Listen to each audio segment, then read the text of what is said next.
사람은 이 땅에 태어나서 살아가면서 이제 그것을 갖다 우리가 인생길이라고 말합니다. 이제 어느 정도 인생을 살아오신 분들은 세상을 갖다가 이제 고해는 뭐죠? 바다. 그 다음에 이제 참 어렵다는 거예요. 고비가 그렇게 어렵다는 거예요. 근데 어떤 사람은 어린 시절부터 평생이 그렇게 고난을 벗어나지 못하는 이제 사람이 끊어지고, 그 다음에 가난과, 그 다음에 이제 마음의 고통, 슬픔, 억울함, 더 나가서는 이제 육체의 고통, 그러면서 인생이 이제 마무리 지어지는 그런 모습을 이제 우리가 볼 수가 있습니다. 제가 며칠 전에는 세상에 이런 일이라는 그 이제 프로가 있지 않습니까? 그래서 깜짝 놀란 거예요. 어려서 아버지가 돌아가시고 나니까 엄마가 이제 할머니한테 두 형제를 버린 거예요. 갖다 놔두고 이제 나가버렸는데, 동생을 할머니도 가난했던가 보죠.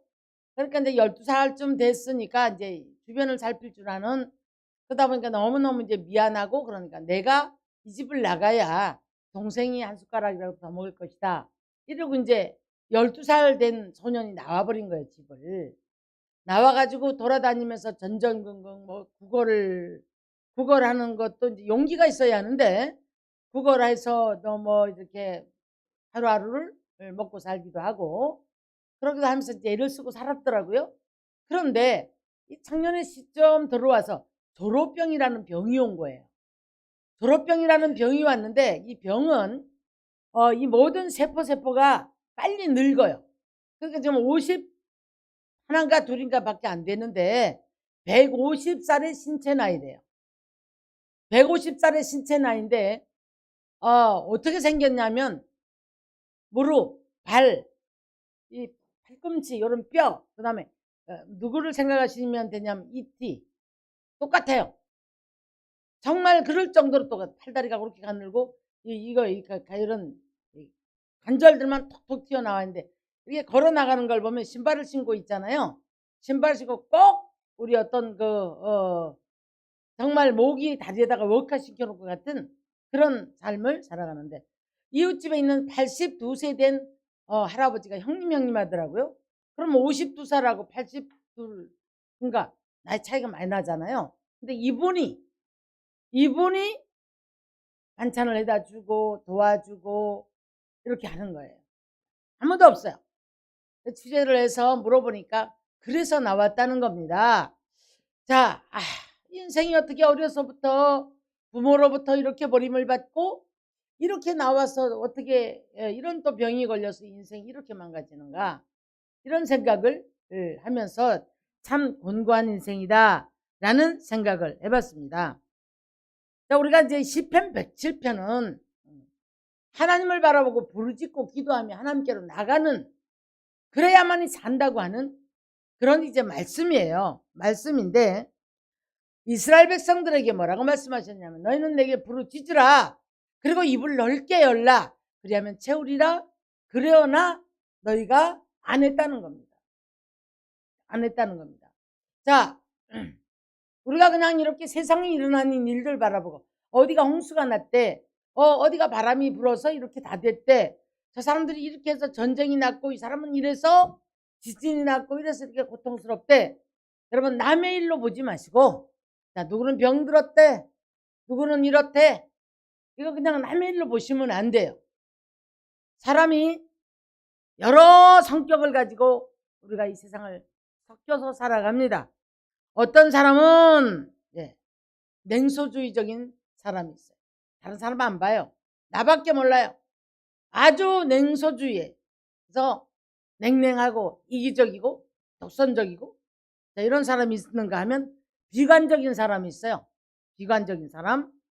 그런가 하면 어떤 사람은 환경이 그렇게 남 보기에는 좋아 보이지 않는데도 불구하고 긍정의 믿음을 가지고 이제 낙관주의적인 그런 사람들이 있습니다. 성품이 신앙을 우리가 좌우하는 것을 볼 수가 있었어요. 성품이 잘못된 사람은 이외에다 아무리 신앙의 말씀을 갖다 얹고 캐캐로 쌓아도 변화가 없더라고요. 변화가 없으니까 결국은 자기 성품이 그 지금 쌓아 올렸던 그런 어떤 말씀이라든가 이 모든 것들을 무너뜨려요.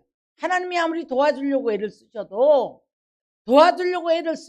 지금 이 잘못된 성품 위에다 쌓아 올린 것들이 기초가 잘못되어 있으면 여러분 집을 허물어야만이 새로 짓는 것과 똑같은 현상이에요. 그래서 성경에서는 우리들에게 뭐라고 말씀합니까? 자, 모래 위에다 집을 짓지 말라는 거죠. 그 다음에 집을 짓는 재료도 너희가 쉽게 가는 거야. 나무나 풀이나 지퍼로 짓지 말고 자, 보석으로 지으라는 거야.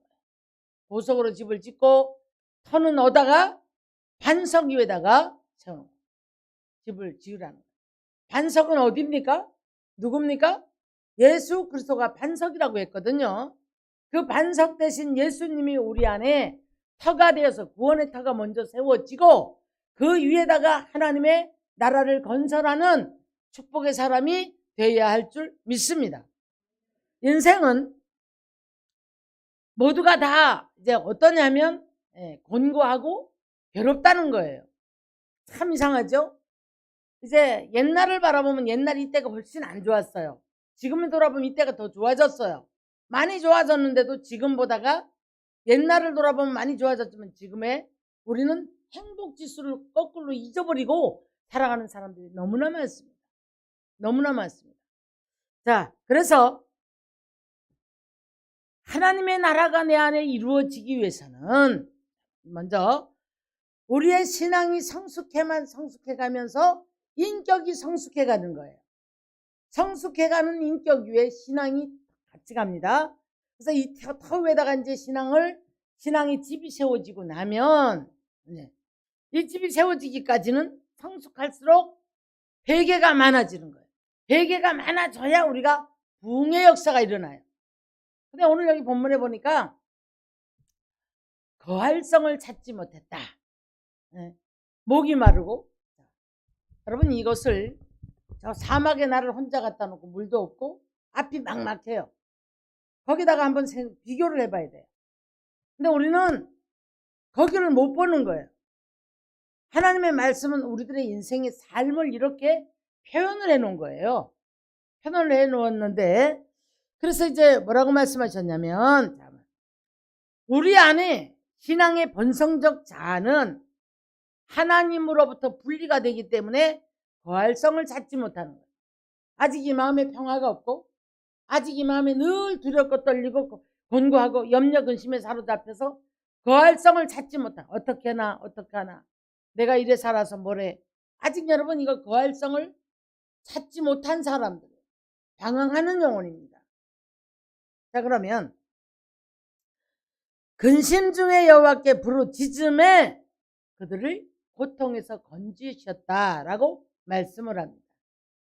하나님을 가까이 하는 방법, 이 고난과 광야에서 목마름에서 빨리 우리가 이제 물질의 목이 마르고 인생의 목이 마른 광야 생활을 멈추고 거할성을 찾는다는 것은 하나님과의 동행이 되어졌을 때 내 안에 하나님의 나라가 이루어져야만이 우리는 여기에서 평화의 성읍이 이루어지기 때문에 한숨이 달아나고 슬픔이 달아나고 바뀌어서 슬픔이 변해서 춤이 되고 찬양이 되어지는 역사가 있는 줄 믿습니다. 아멘. 그래서 이제 성경을 보면은요 오직 모든 사람에게 하나님의 영광이 이르지 못하는 이유가 모든 인류 자체가 죄를 지었기 때문에 그렇다는 거예요. 그래서 저 구약 때에도 보면 구약은 행위적인 죄를 자꾸 지적을 해요. 외향적인 것 이런 것들. 근데 그러면서 그것을 통해서 하나님께로 이끌어가는 광야 생활 이스라엘 백성들을 그렇게 이끌어간단 말이에요. 정말 어떻게 보면 구약 시대에는 하나님께서 정말 많은 역사를 보여주세요.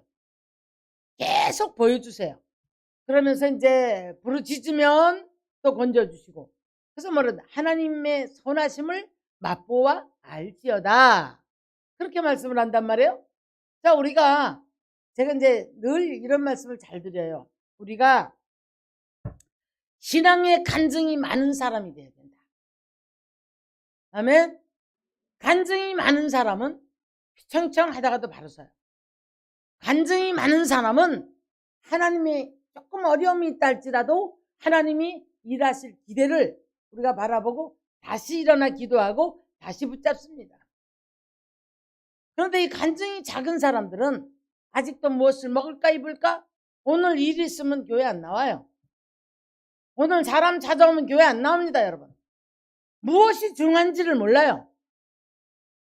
자, 우리가 좀 힘들고 어렵고 아프고 괴로워도 주님 앞에 나와야만이 하나님의 나라가 내 안에 형성이 되는 거예요. 아멘. 그런데 이 본성적 자아가 하나님하고 분리된 이유가 뭐라고요? 너와 나 사이에 죄가 가리웠다. 그다음 모든 사람들은 이 죄와, 자, 이걸 죄와 나 본성 자아와 분리하는 법을 몰라요. 하나가 고착이 돼 있어도 내가 이것을 분리해야 되겠다, 이걸 모릅니다. 왜냐하면 죄와 하나가 돼 붙어 있을 때 어떤 것이 맞는지 몰라요. 그래서 이제 윤리적으로 계산을 해보면 나는 도둑질도 하지 않고 나는 그래도 어디 가서 나쁜 짓 하지 않으려고 하는데 내가 무슨 죄인이야? 가장 큰 죄는 하나님이 멀어지는 겁니다. 하나님과 분리가 되어지는 겁니다. 자, 우리 예수님이 이렇게 말씀하시죠. 자, 신랑을 잃어버릴 때가 있다. 신랑과 함께 있을 때는 금식할 필요가 없지만 신랑을 잃어버리는 날에는 금식해야 된다. 금식을 해서라도 신랑을 찾아야 된다는 거예요. 가장 두려운 것이 무엇입니까? 하나님이 멀어지는 거란 말이에요. 하나님이 멀어지고 예배 여간 못해도 내가 이러니까 거기 감각이 없으면 안 되는 거예요. 내가 늘 말씀하는 게 예배 시간에 졸지 마십시오. 예배를 경건하게 드리십시오. 예배의 중요성을 아십시오. 왜 이렇게 말씀하는가? 자, 우리는 32편 6절을 가서 보면 경건한 자는 이렇게 말씀을 해요. 시작을 모든 경건한 자는 하나님을 만날 기회를 얻어서 주께 기도할지라. 우리가 여러분 가족끼리 있을 때도 어디 놀러를 가도 어디에서 하나님의 중심이 된다는 게 참 어려워요. 그 환경에 빠져버려요. 그러면 안 된다는 거죠. 그 중심에도 누가 계셔야 됩니까? 하나님이 계셔야 돼요. 어려움 속에서도 괴로움 속에서도 기쁨 속에서도 기쁜 날이나 즐거운 날이나 항상 주님이 나와 함께 계심 속에 주님의 그 역사를 바라볼 수 있는 눈이 열려지는 귀한 성도가 되어야 할 줄 믿습니다. 아멘. 자, 그래서 우리가 이제 참된 소망을 가지고 감사와 찬양을 부르면서 자, 내가 지금 누구를 위한 신앙생활? 내가 무엇을 위해 살아가는 목적? 나의 신앙생활의 목적은 지금 무엇을 위해 살아가고 있는가? 그런데 오늘 오후에 우리가 부자들의 행진과 부자들의 파티라는 제목을 잡아봤거든요. 어떤 사람은 부자가 파티를 해요. 근데 어떤 사람은 부자들이 행진을 해요. 여러분, 우리가 복을 받는 게 중요한 게 아니에요. 복을 받았을 때 어떤 사람이 되어야 될 것인가. 이 목표가 분명해야 되는 거예요. 근데 많은 사람들은 권고할 때 여기서 벗어나야 되는 이유가 나만의 행복을 위해서 벗어나야 되는 거예요. 그러면 여러분 여기만 붙잡혀서 늘 권고하고 목마르고 괴로워하는 사람, 기초적으로 하나님 앞에 나가 하나님을 부르고 하나님 앞에 모두 부르짖음에 건지셨다. 기도가 우선돼야 되고 예배 중심이 돼야 되고 삶의 모든 내 삶의 중심은 하나님의 중심이 돼야 할 줄 믿습니다. 아멘. 그래서 이제 전도서 7장 29절을 보면요, 이런 말씀합니다. 내가 깨달은 것은 오직 이것이라. 하나님은 사람을 정직하게 지으셨으나 사람이 많은 꾀들을 냈다고 그랬어요. 꾀. 자기 꾀로 말미암아서 넘어지고 자기 꾀로 말미암아서 거기에서 많은 사람들이 이제 자기가 만들어 놓은 올무에 걸려 넘어져요. 그래서 여기에서 뭐 많은 사람들이 고통하고 괴로워하고 힘들어하는 것을 볼 수가 있습니다. 자, 그러면 하나님이 좀 멀어진다고 했을 때 어떤 것이 올까? 단계로 옵니다, 여러분.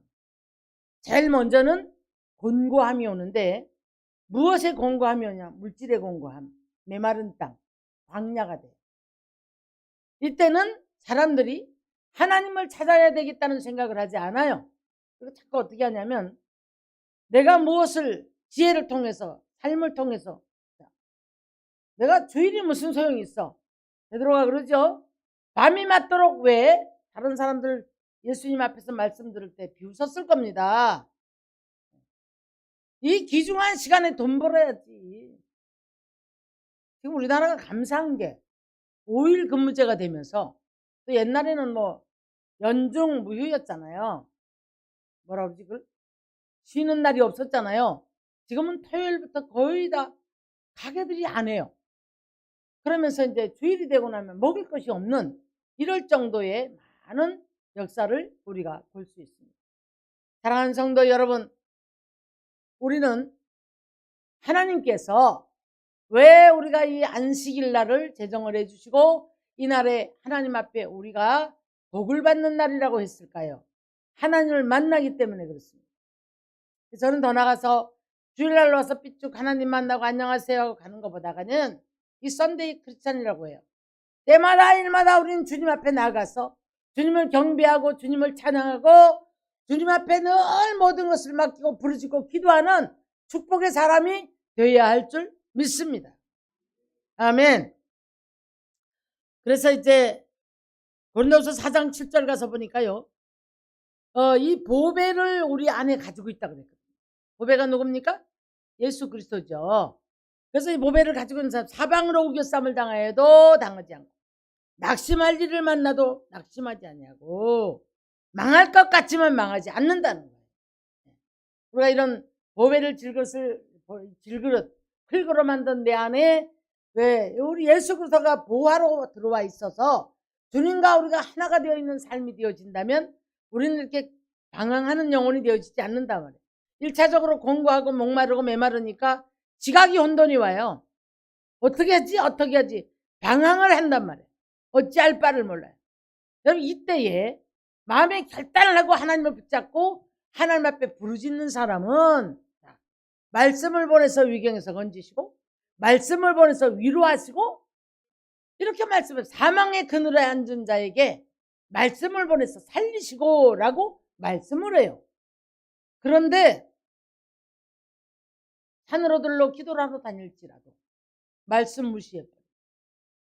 저는 그래서 늘 백도 천경 만찬이라는 말을 잘 써요. 백도가 뭡니까?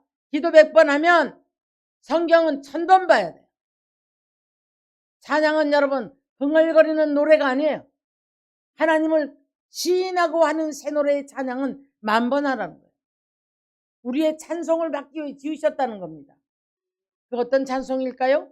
하나님을 높이는 찬송, 하나님을 인정하는 찬송, 하나님이 누군가를 고백하는 찬송이 내 삶에서 흘러나와야 되는 삶이 되어야 하는 거예요. 거기서 깨닫지 못하고 자꾸 세상 방법으로 이제 찾아요. 2차적으로 오는 게 무엇입니까? 사람이 끊어지고 주변에 문제들이 막 점점 큰 사건들이 와요.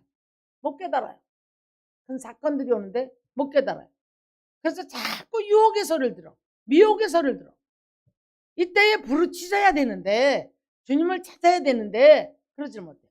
3단계로 오는 게 뭡니까? 우리 육체를 못 쓰게 만들어.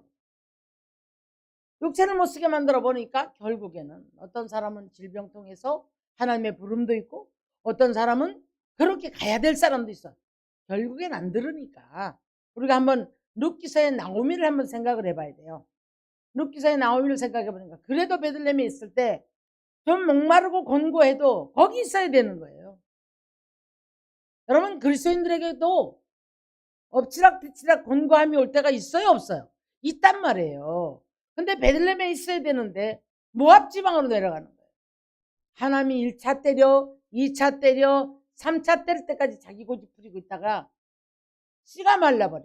그 집에 씨가 말라버려. 남편 죽고 아들 둘 다 죽고, 이런 역사에서 그때 깨달았어요. 하나님이 나를 치셨구나.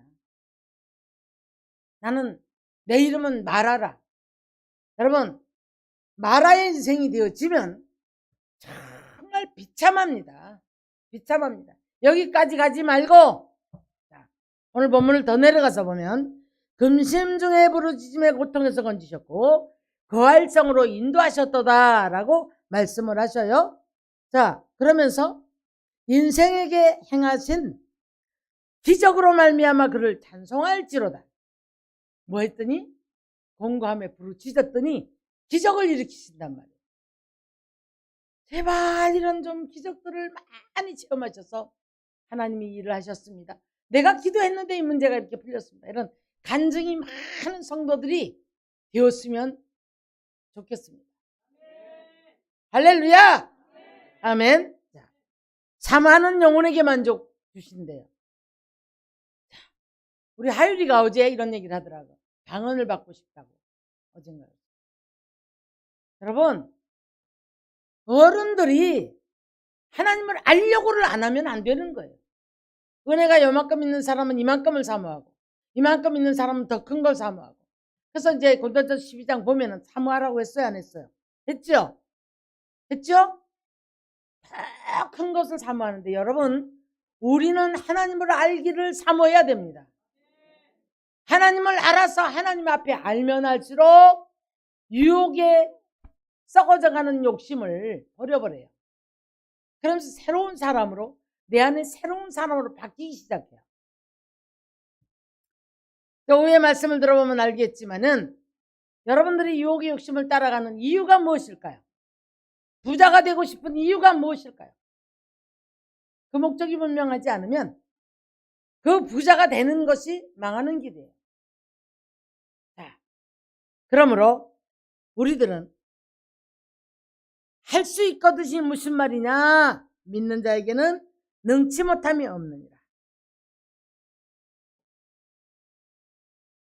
시편 90편 가서 보면은요,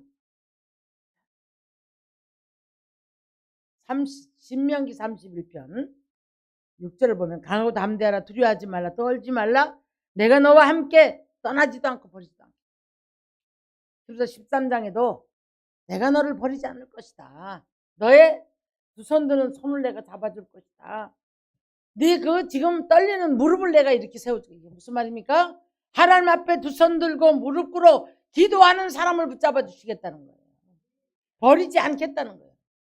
기도도 하지 않고 알려고도 하지 않고, 에? 곤고함이 오면 그냥 그 곤고함 속에서 목말라 하는 걸로 인생이 끝이 나버리면 안 된단 말이에요. 부르짖을 때에 하나님은 우리들을 건지신다고 말씀합니다. 자, 시편 34편을 한번 보겠습니다. 여호와의 선하심을 맛보할지어다. 그에게 피하는 자는 복이 있도다. 너희 성도들아, 여호와를 경외하라. 그를 경외하는 자에게는 부족함이 없을지로다. 젊은 사자는 궁핍하여 줄일지라도 여호와를 찾는 자는 모든 좋은 것에 부족함이 없으리로다. 이렇게 말씀을 해요. 그러면서 여호와의 눈은 의인을 향하시고 그의 귀는 그들의 부르짖음에 귀를 기울이시는도다. 의인이 부르짖음에 여호와께서 들으시고 그들의 모든 환난에서 건지셨다라고 말씀합니다. 사랑하는 우리 성도 여러분, 오늘 우리의 소망이 참된 소망을 가지고 지금 어떠한 환경이 있다, 지금 이 자리에, 조금 오늘 이 자리에 여러분의 환경이 다 달라요. 다 다릅니다, 여러분. 조금 오늘 이 자리에서 하나님이 내 삶으로 오셔야 돼요. 내 삶에 깊이 들어오셔서 내가 사모하는 내 영혼을 만족해 해주시는 귀한 역사가 오늘 이 시간에 있기를 주의 이름으로 축원합니다. 축원합니다. 할렐루야. 그래서 우리 주님이 말씀을 보내셔서 환난에서 건지신다는 거예요. 위로도 하신다는 거예요.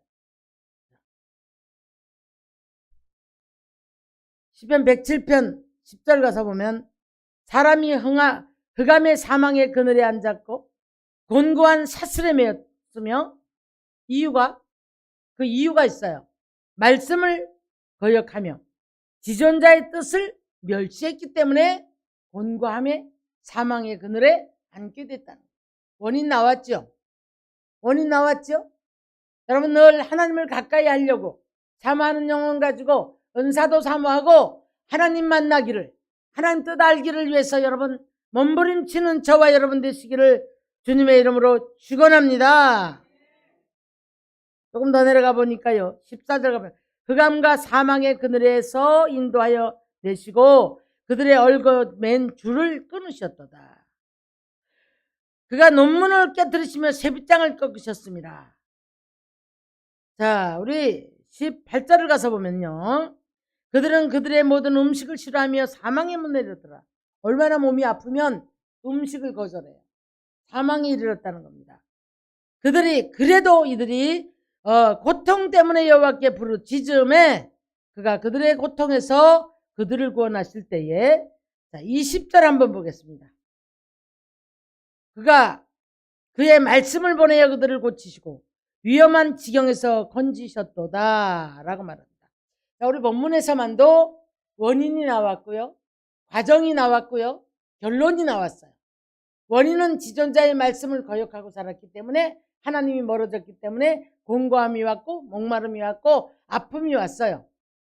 근데 과정 속에서 사망의 그늘, 질병까지 왔죠. 단계가 다 와버렸습니다. 근데 이제는 뭘 하라고 그래요? 원인은 이렇게 되어졌고 과정이 이런 과정인데 결론은 너희가 하나님을 찾아라. 그러면 말씀을 보내서 이런 위험의 지경에서 건져주시겠다. 답까지 나왔어요. 답까지. 우리가 수없는 말씀입니다. 그런데도 듣고 한 귀로 한 귀로 흘려버리고 환경의 지배를 받아요. 환경의 지배를 받아서 피곤해서 안 되고 힘들어서 안 되고 누가 찾아와서 안 되고 이런 일이 생겨서 안 되고 주의 날에 일감이 있으니까 주일 성수 못하고 주님 앞에 맡겨야 돼요. 그랬을 때에 주의 날을 통해서 하나님은 복을 주신다고 말씀하셨단 말이에요. 믿으십니까? 믿으십니까? 네. 그래서 우리들에게 생명을 얻게 하는 회개를 주셨는데, 이제 우리 내면 세계에서 잃어버린 것들을 갈망할 수 있는 믿음이 되어야 될 줄 믿습니다. 내 인생에 무엇을 잃어버렸을까? 하나님 잃어버렸다면 우리 큰일 나는 거예요. 그렇죠? 더 나가서 내가 정말 물질을 잃어버렸고 관계를 잃어버렸고 뭔가 잘못된 것들이 있다면 이것을 위해서 우리는 원인도 찾아내야 되고 결과를 위해서 우리는 몸부림치고 기도하는 삶이 돼야 할 줄 믿습니다. 아멘. 네. 그래서 이제 우리는 치유를 받아서 날마다 하나님이 함께 하심 속에 우리가 정말 회복의 역사, 기적의 역사, 기적이 많이 일어나야 돼요. 하나님의 선하심을 맛보아하는 축복의 사람이 되어지기를 주님의 이름으로 축원합니다. 어떤 환경에서도 하나님 찾는 습관이 돼야 된단 말이에요. 아멘. 기분이 좋든 기분이 나쁘든 내가 어떤 사건을 만났든 삶 속에서 눈 뜨면서부터 눈 감으면서까지 순간순간마다 하나님을 찾는 습관이 돼야 되는 거예요. 할렐루야.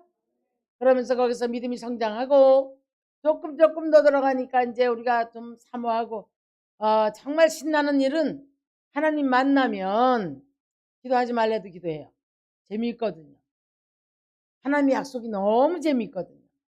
기도합니다. 네. 자, 우리는 부끄럽지 않은 소망은 이루어진다고 성경에서는 로마서 5장에서 말씀합니다. 저와 여러분 모두가 다 하나님의 손에 붙들린 바 되어서 날마다 하나님이 이루고자 하시는 그 축복을 받아 누리는, 우리들을 향하신 계획 속에 우리가 그 복을 받아 누리는 축복의 사람들이 되어지기를 주님의 이름으로 축원합니다.